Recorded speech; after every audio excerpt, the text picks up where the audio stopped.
I'm not picking the lights out.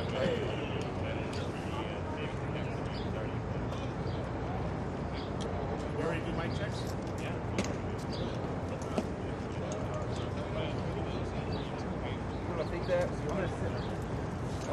Mic check, 1, 2, 3, 4, 5, 6, 7, 8, 9, 10. Mic check, anybody need it real quick? 1, 2, 3, 4, 5, 6, 7, 8, 9, 10. Check out the emergency broadcasting system. In the event of emergency, here's what we're going to do. Duct tape, gaff tape, scotch tape. Yeah, that's about it. Check. You good? Everybody, thank you. Everybody good? I see a nod over there. You guys good? Everybody's good? Got the light? Huh?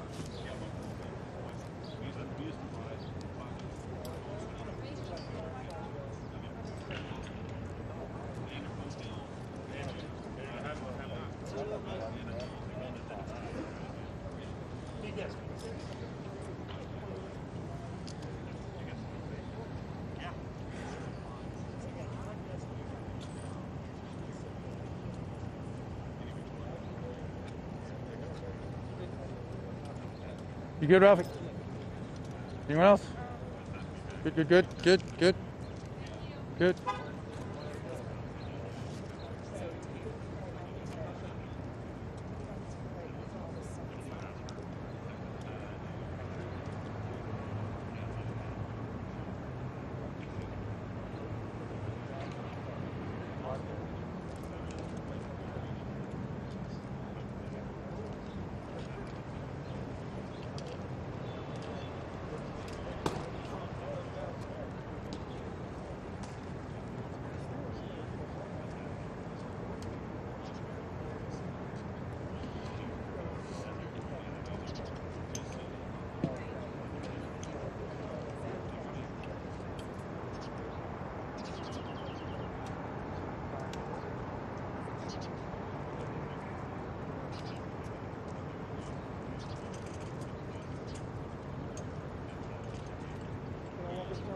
Okay. I know.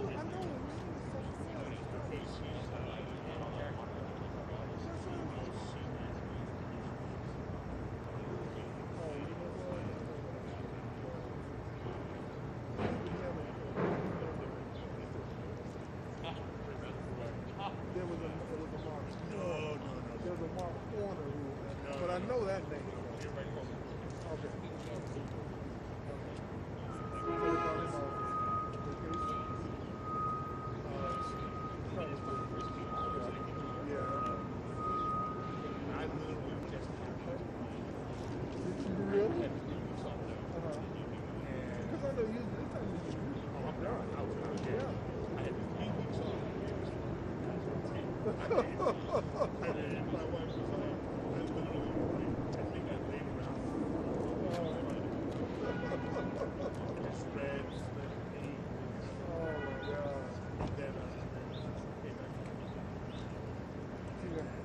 else.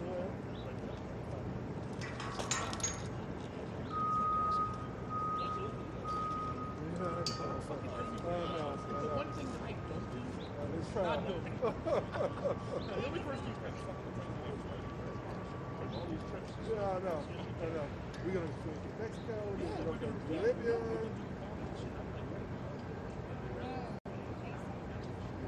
There you go. Go catch it because it might not clean. Yeah. That's what they say. They say, Everybody, it affects everybody. I ain't never heard nobody say, I got it and I'm good. You know, it's still some spots missing. So I was disappointed. I was on.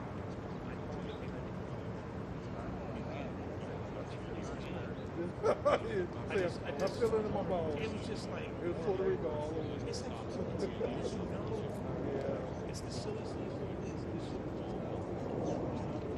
Yeah, I know. Oh, I know. That was a surprise.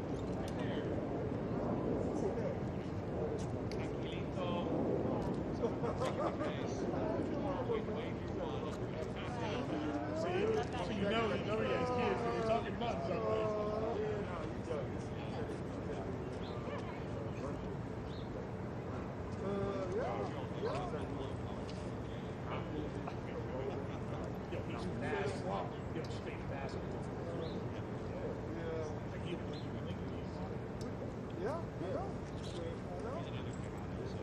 But that's good, he's got that energy. But you know what? Run him hard all day long. Run him hard. And then at nighttime, he'll be like, don't let nobody with sugar around him. Yeah. Snorkel up. Absolutely. People talking about, let him, no, run him to death.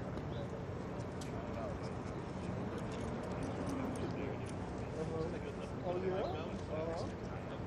You know what?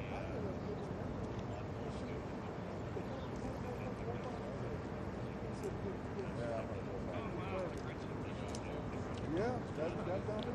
Oh, yeah. Yeah. That's the goal stuff. Yeah, that's right. So go get some strong bourbon. Put it on chip. Yeah.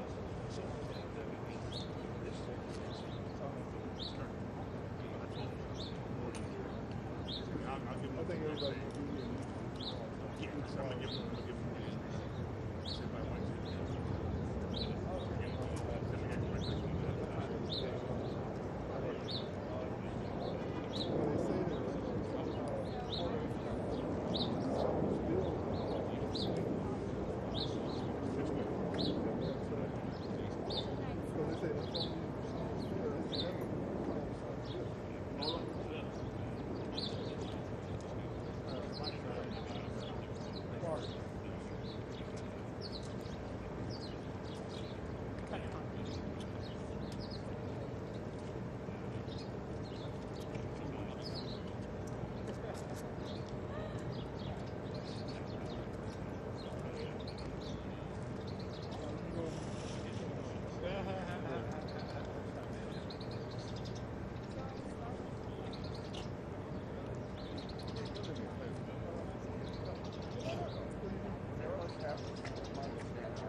I would have been home.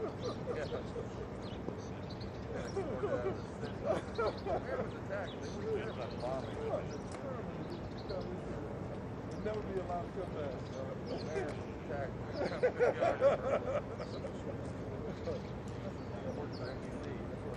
Protect us.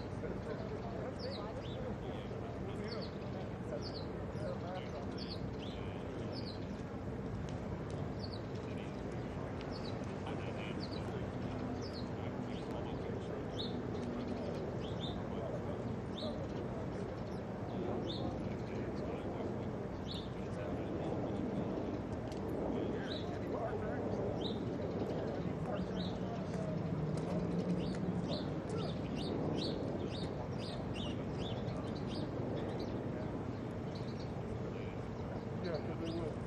Yeah, since they look like they're gathering up. Thanks.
To the party. I turned around and saw me.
Ladies and gentlemen, good morning. I'm Don Llewellyn with Metro Police.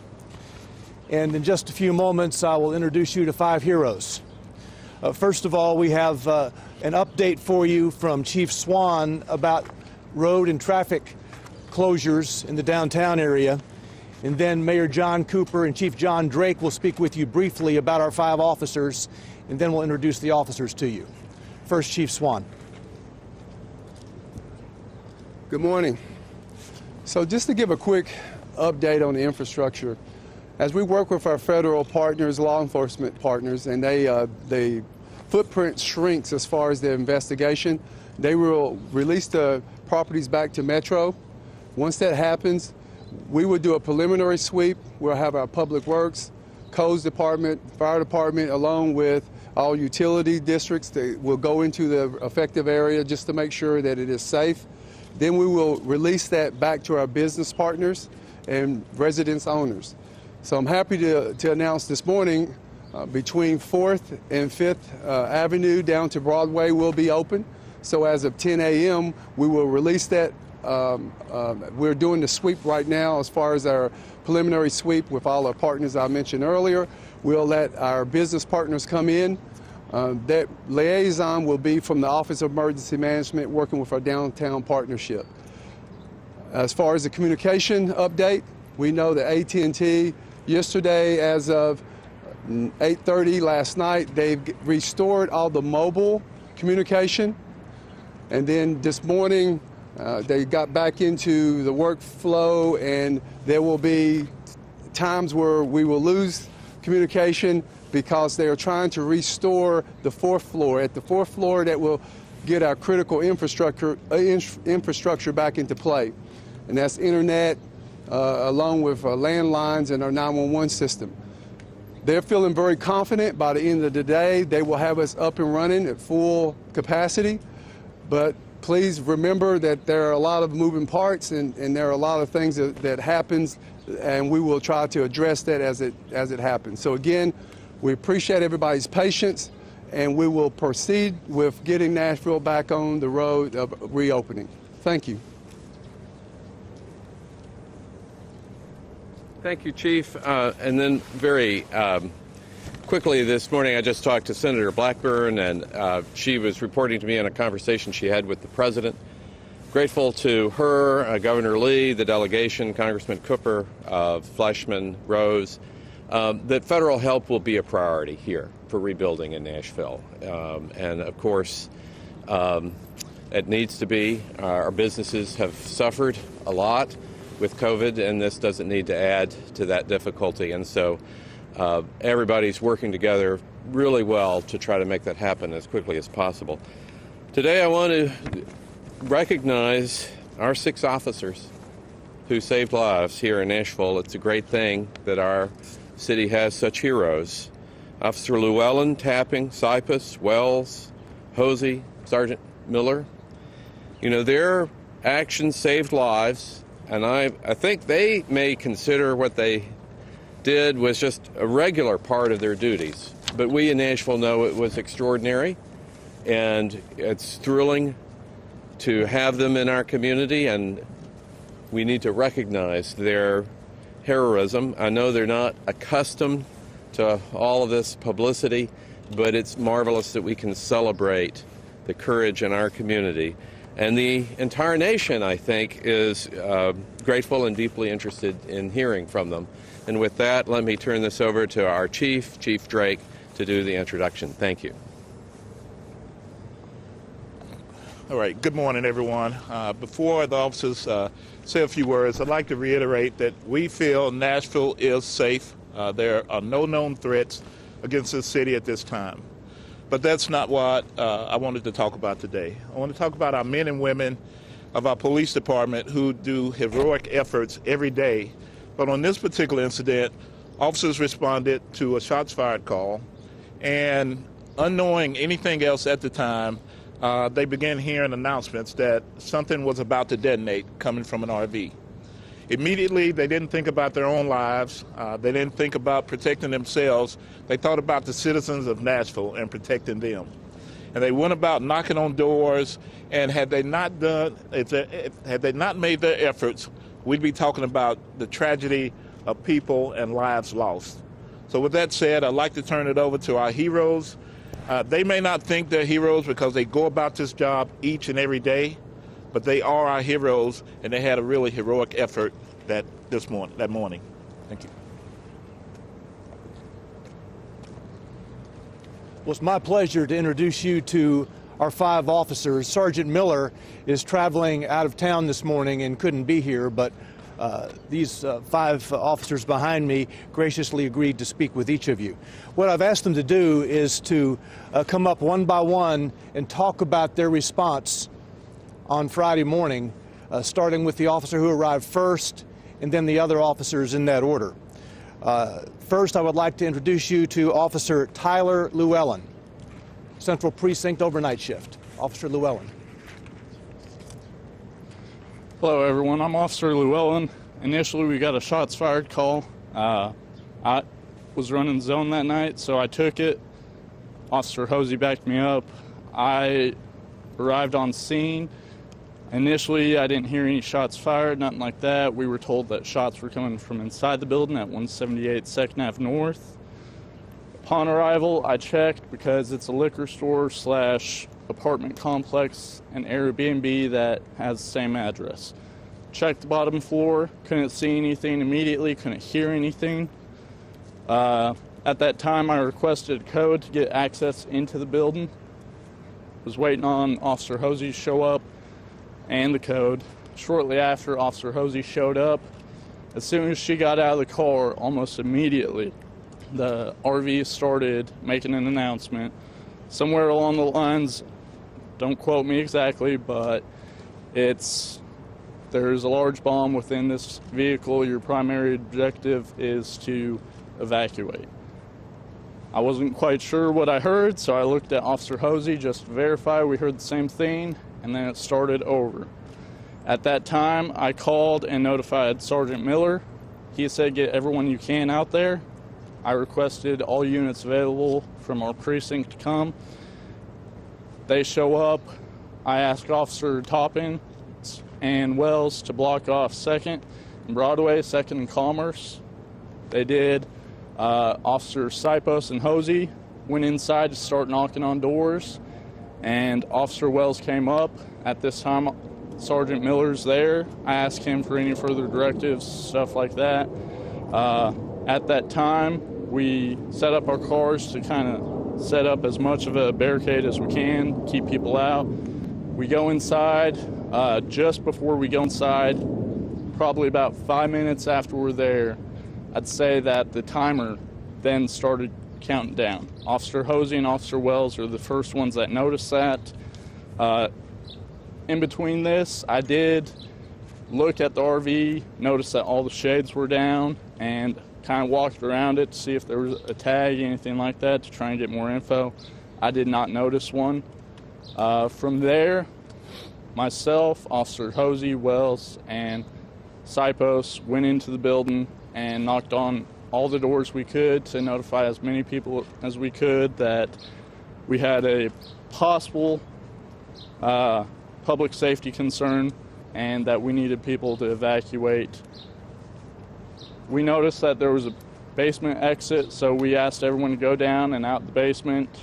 We essentially made contact with, I believe, 6, 7 apartments and asked them to evacuate. The rest, we never got an answer, so we moved outside and tried to move down the street. I went northbound towards the hotel up that way, and Officer Hosey, Sipos, and Wells continued southbound towards the other places. From there, pretty much sometime later, the music started, and I notified over the air to notify other officers, and then after the song, it continued to go back to the announcement for a little while. After it switched back, I did notice that there was a gentleman and his dog that came out of 217 2nd Avenue North. I noticed him. I went up to him to notify, hey, you need to get inside, notify anyone you can, and please evacuate. Shortly after that, the explosion went off. I got knocked to the ground. I immediately got up. Luckily, no injury, nothing like that. I noticed a gentleman in shock with his dog. I checked on him, got him inside, went back, checked on Sergeant Miller, who was inside his car at the time. He seemed all right. I opened his door. He was cutting his airbag that went off away. Then I ran down, noticed Officer Hosey putting out radio traffic, and I noticed Officer Wells, or Sipos, sorry, to my left.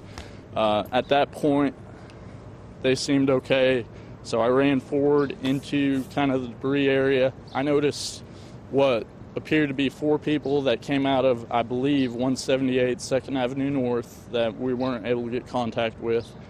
They seemed in shock and in awe of what was going on. At that time, to get their attention, I yelled at them and told them they needed to get to safety and run. They took off running northbound on 2nd. I'm not sure where they went from there. From there, I did a quick sweep of the road and everything else, see if I could see anyone else, and I noticed that the other cars were on fire in the area. Wasn't sure if possibly they were going to explode too, so at that time I pulled back and resources started coming to us, and I just assisted the best I could with keeping people back from that point. So that's essentially the role I played, and I'm going to turn it back over. Thank you, Tyler. Officer Brenna Hosey was the 2nd officer on 2nd Avenue that morning. Officer Hosey is a 4-year police department veteran and also assigned to the midnight shift at Central Precinct. Officer Hosey. Good morning, everyone. I'm Brenna. Like Tyler said, we got the shots fired call, so I was going to back him up on 2nd Avenue North. As he said, as soon as I got there and stepped out of my patrol vehicle, we started hearing the announcements being made. Kind of had that confused look on, is this really what we're hearing right now? After he notified Sergeant Miller, we were trying to think of the best way of action. We were making sure the entry code worked. As soon as Sipos showed up, he and I started knocking on doors, waiting for Sergeant Miller and everyone else to arrive on scene. We were able to clear the first floor, and then Sergeant Miller, in his thinking, had us come back out and move our patrol vehicles to a more strategic position, so if we needed to go back to our patrol cars, we wouldn't be affected at all. So I'm giving him credit for that, for probably not only saving our lives, but saving our patrol vehicles and the way that he had us positioned. So we go back in, start clearing floor by floor on the 2nd Avenue North apartments. Once we made contact with everyone we could and made sure that they were getting out of the building is when we started to move down, keeping in communication with dispatch, trying to get entry codes for all the Airbnbs that were on 2nd Avenue North, trying to make entry. At this point is when we'd heard the 14 minutes until detonation announcement, so we're moving as quickly as we can. We make it all the way down to 2nd and Commerce. There's actually a B detail officer that I'd been in contact with that lives in one of those apartments, asking him if he was okay, telling him what was going on, and then if he could start helping evacuate people out of his building, because we did not have access to it at that point. Once we'd made it to 2nd and Commerce, we realized there wasn't much else that we could do once we evacuated and made contact with everybody that we could. So I told everyone it's probably best that we just go back to our vehicles and regroup until the bomb squad gets out there and we figure out what we need to do from there. At that point, we had heard the 3 minutes until detonation. So myself, Llewellyn, and Sipos had headed back northbound on 2nd. I had made the turn onto Church Street while Tyler went to go talk to Sergeant Miller, and that's when the explosion happened. I was thrown forward, knocked to the ground, but I was able to catch myself. I was fine. At that point in time, I tried to get the air, but Amanda had beaten me to it, letting everyone know, or letting dispatch know, what had happened. I made a phone call to a loved one to let him know that I was okay, and then I ran to the intersection to check on Miller and Llewellyn to make sure they were okay. Saw Sipos running towards the intersection as well. Sorry. That's what I got on the radio to make sure Wells was okay. Couldn't get a response from him, but from the blast he had some hearing loss. So that's when Amanda got on, said that he was okay. So I was just trying to make sure all of our people were okay, and then going from there, trying to figure out what was the best course of action to keep everyone that was either in the immediate blast area that we weren't able to evacuate, or anyone that was coming in, and how to best keep them safe.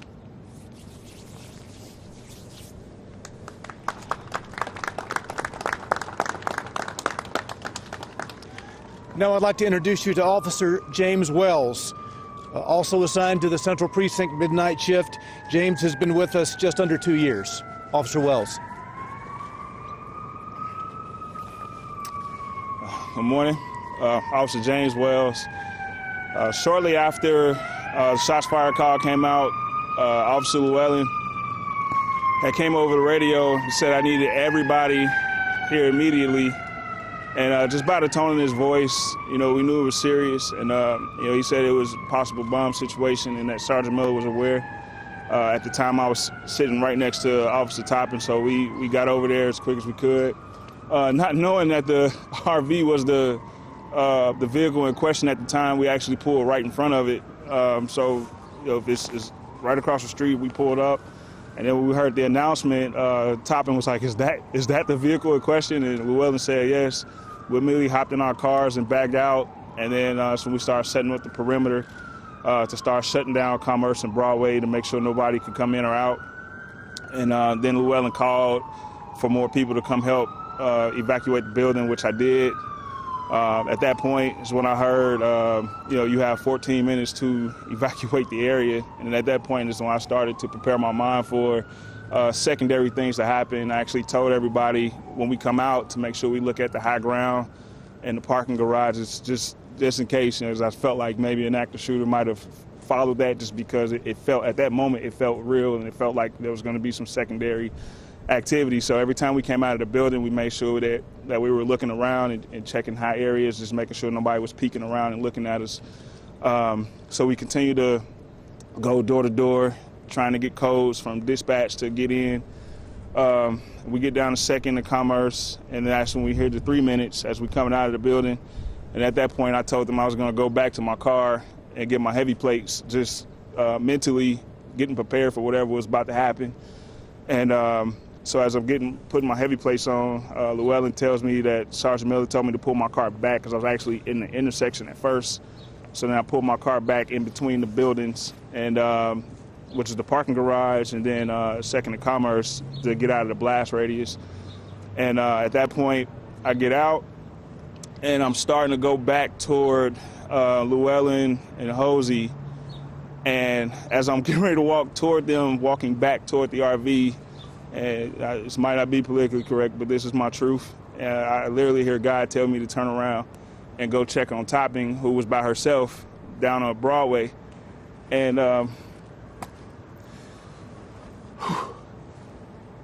as I turn around, for me, it felt like I only took 3 steps, and then the music stopped. And as I'm walking back toward Topping now, I just see orange, and then I hear a loud boom. And as I'm stumbling, because it rocked me that hard, I started stumbling. I just tell myself to stay on your feet, stay alive. And I just take out in a full-out sprint, and I'm running toward Topping to make sure she's okay. And we kind of meet in the middle, and we just grab each other, check each other, and I'm yelling at her to get her gun out, because, like I said, I felt like there was going to be some, it just had a feeling that, it's just weird. It just felt like something out of a movie. And so we're checking on each other, and she's asking me, she's telling me that they're trying to raise me on the radio.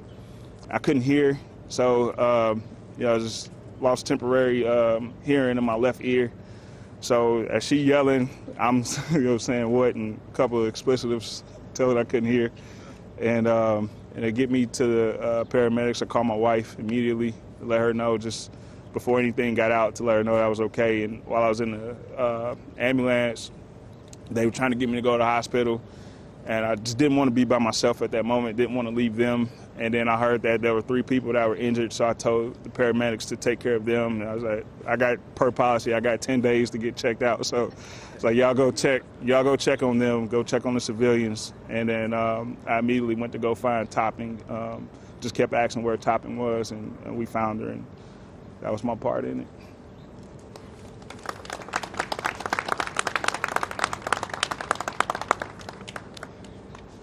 Officer Michael Sipos, assigned to the Central Precinct's midnight shift. Michael's been with us also just under 2 years. Officer Sipos. Thank you.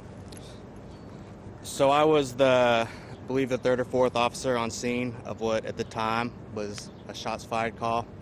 I pulled up in front of the building that the initial call came from.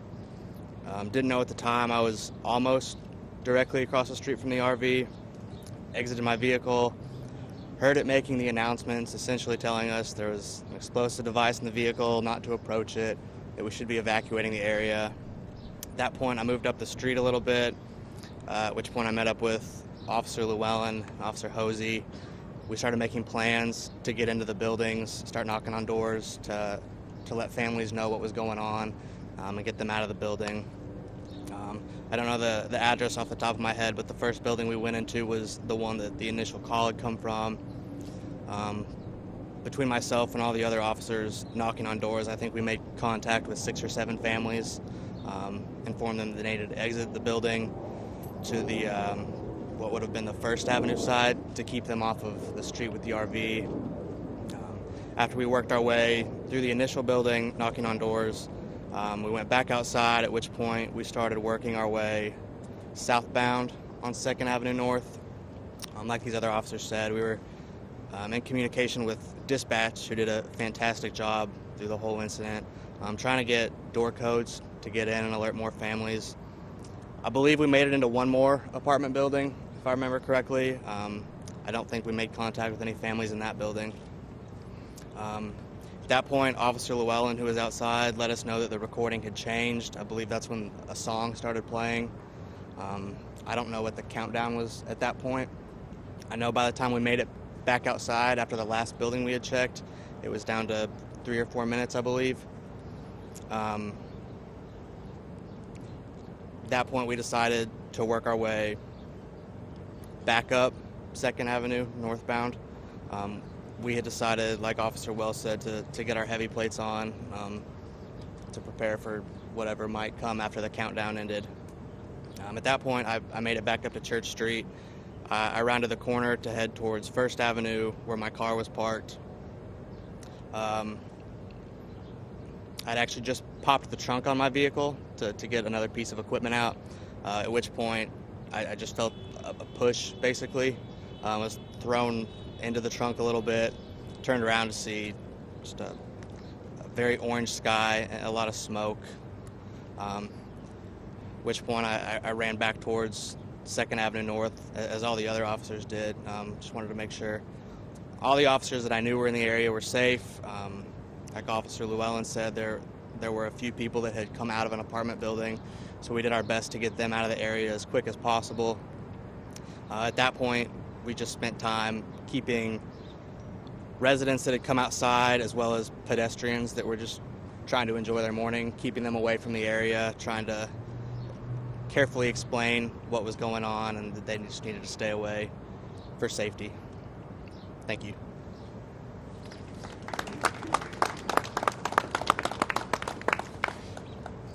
Our 5th officer is Amanda Topping. Amanda has been with us for just under 2 years, also assigned to the Central Precinct's midnight shift.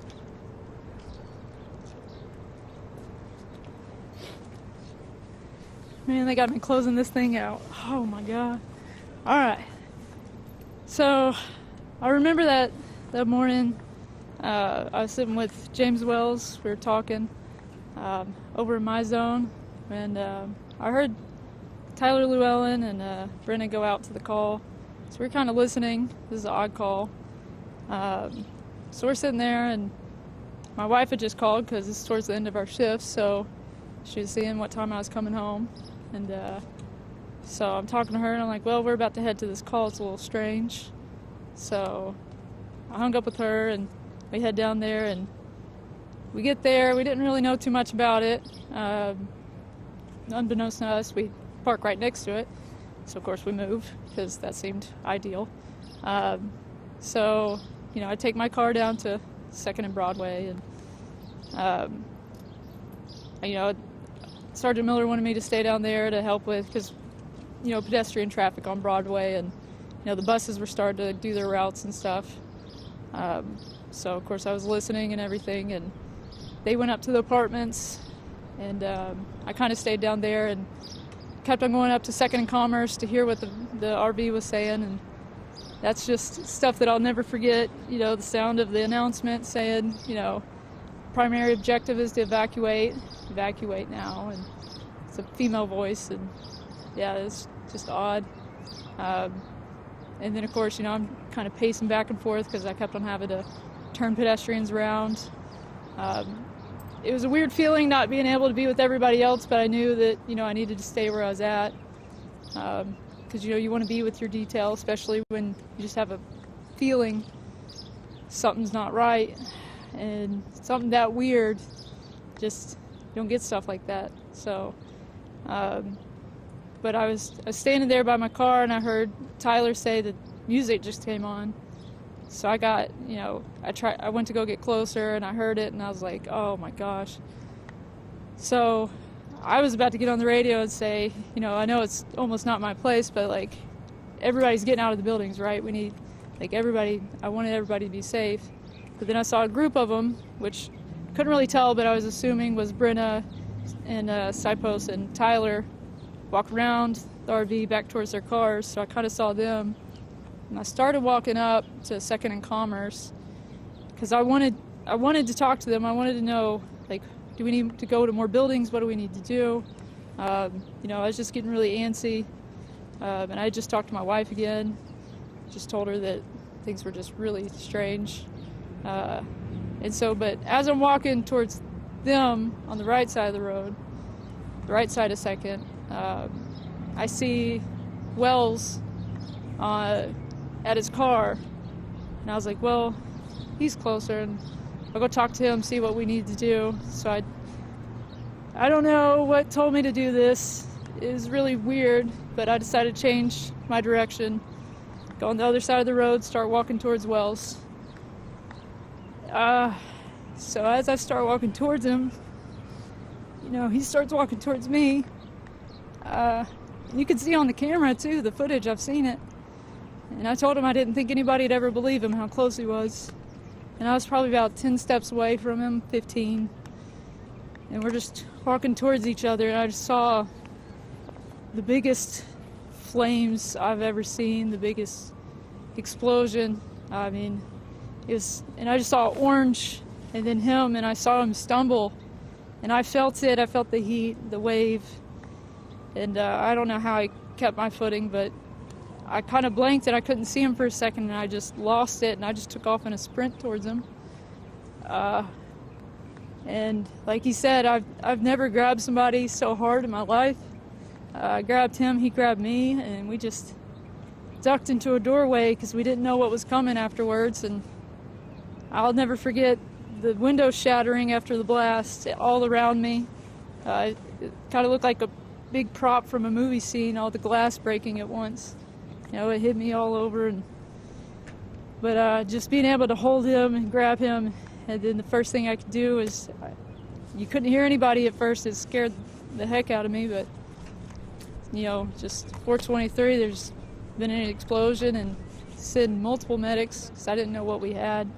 And I was so scared that I just lost my entire detail because I didn't know where they were. I just saw them pass by it. So after that, we just, made sure that we felt a little bit safe enough to go back and regroup. And luckily I heard everybody on the radio, and I didn't know how okay everybody was, but I knew everybody was alive. And so I was happy to hear that nobody else was seriously injured, but that's pretty much it. Yeah, can I go now?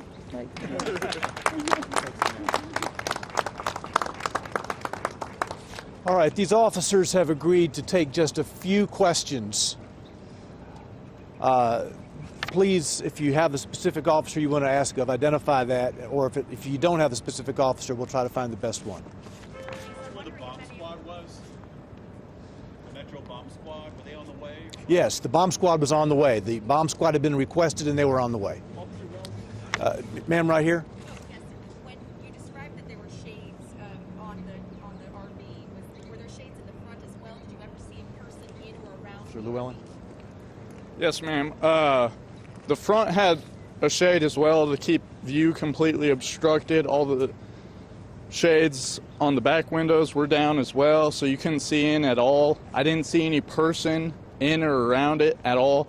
When I first arrived, I did notice RV, but with it being Christmas, I was like, maybe they're just visiting family and parked there.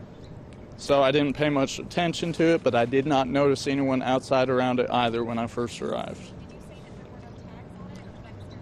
there were no tags on it? To my recollection, I went around behind it, just double check after the announcement started to see if we could get a tag for more information and stuff like that. I did not notice a tag anywhere. I didn't notice any kind of bracket for a tag even.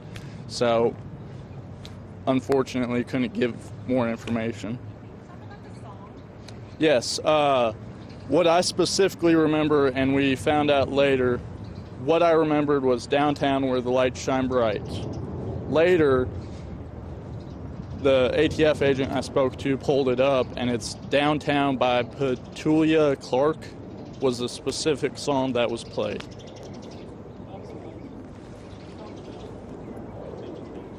I'm sorry, kind of speak up for me. You talked about a moment where your thinking kind of changed and things got real.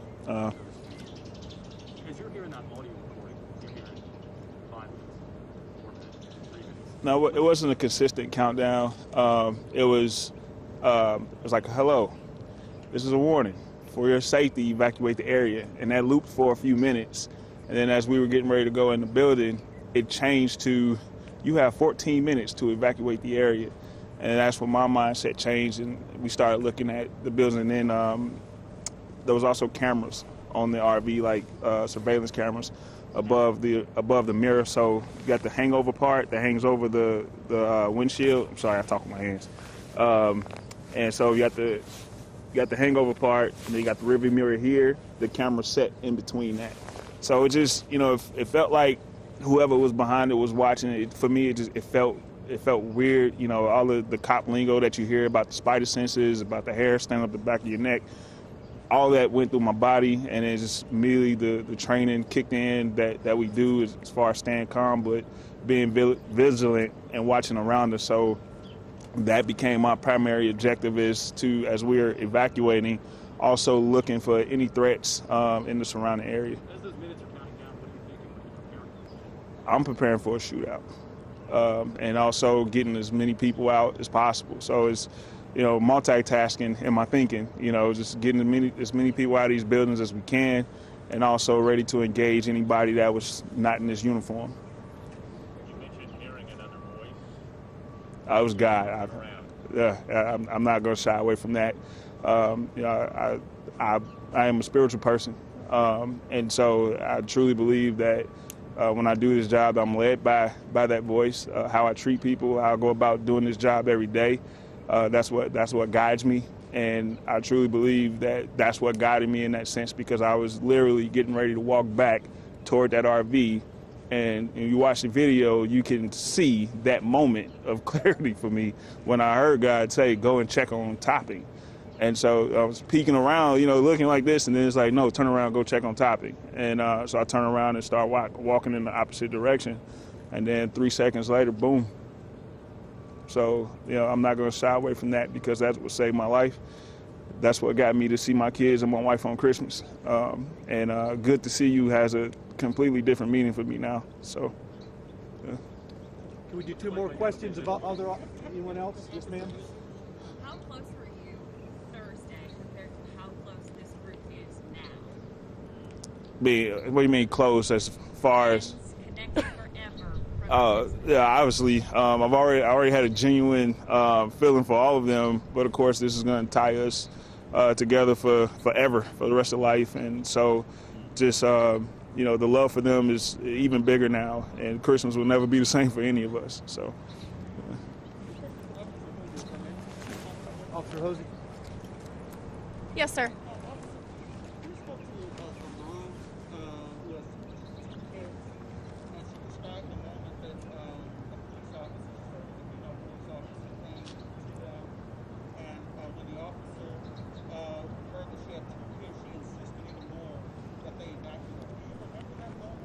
If it's the woman I'm thinking of, she lived in 178. I remember knocking on her door. It was Sipos and I knocked on her door, scared the bejesus out of her.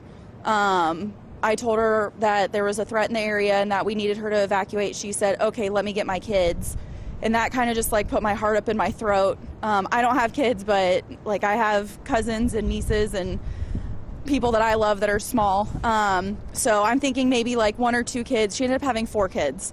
And so as she's getting them out, and she's got a stroller and she's got 2 in there and then 2 helping her get stuff. And I'm asking her if there's anything that I can help her with to help make this easier.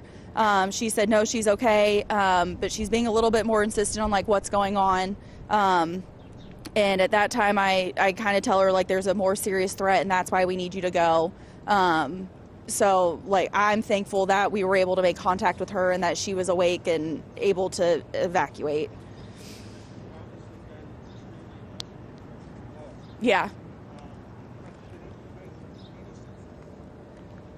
No, I mean, when something like this happens, it doesn't make any sense. And I was telling some other officers, if this is something you said would ever happen in Nashville, I would say that this was at the bottom of the list of anything that I thought would ever happen. And who knows why. Did any of the officers find any evidence of shell casings, or did you even have time to look for that original shots fired call? Not in between getting the call and then having to evacuate everyone. Where the shots fired call came from, we did not find any evidence of shots being fired. No shell casings, nothing like that.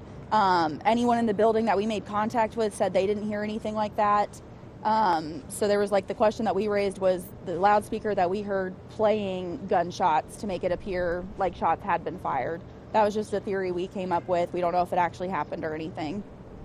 I had a question over here. Yes, we're also you described the moment that you saw a man walking his dog. Have you seen, there's been surveillance video of that moment. Have you seen that video yourself? No, ma'am, I have not. How does that know?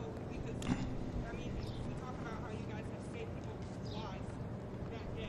How does that feel knowing that? Overall, I don't know for what reason the gentleman or female, whoever it was that actually did this, gave the notice. I'm just grateful that we actually had time to try and help people clear out. I saw that gentleman. Gut instinct told me go get him and tell him to get inside, get his family, get out. And overall, I did that, and I'm just grateful that none of the shrapnel or anything like that hit me, him. I'm a big dog lover, so it's dog too. So just very grateful that no one was seriously hurt. Do you know the circumstances under which the 3 people who were injured, how they were injured, or where they were at the time? I personally do not know any of those circumstances. One more question, please. One more. Yes, sir. Sound coming from a loudspeaker outside of the RV or inside? To me, it sounded like it was coming from inside the RV. Through the window? I don't know if they had like a mounted loudspeaker, kind of like our patrol cars do, to where it's in the grill or what, but I heard it coming from the RV itself. So, yes, you could hear it almost all the way down to Broadway and all the way up to Union almost. So, Had you seen that RV before when you were patrolling? I'm sorry, Sorry, had you seen the RV before during your patrols of the area? No, I didn't notice it earlier in the night at all. And like I said, I noticed it when I first showed up, but with it being the holiday, I didn't think anything of it because people possibly visiting family. Or even in past weeks? No, I haven't seen it in past weeks or past nights even. I know there was one other over here. Yes, I feel very lucky to be alive, say hello to my family, say I'm uninjured, as well as all the other officers. I'm very grateful for the quick response from fellow officers, NFD, and everyone else. Thanks, Tyler. Thank you very much. So, ladies and gentlemen, I want to emphasize these officers volunteered to be with you this morning. They weren't ordered to be here, they volunteered. And for those of you who applaud,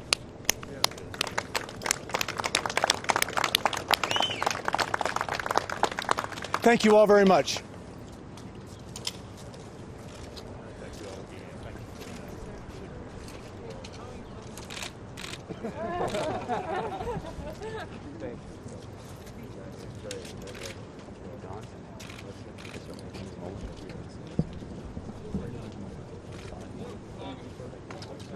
I don't think so.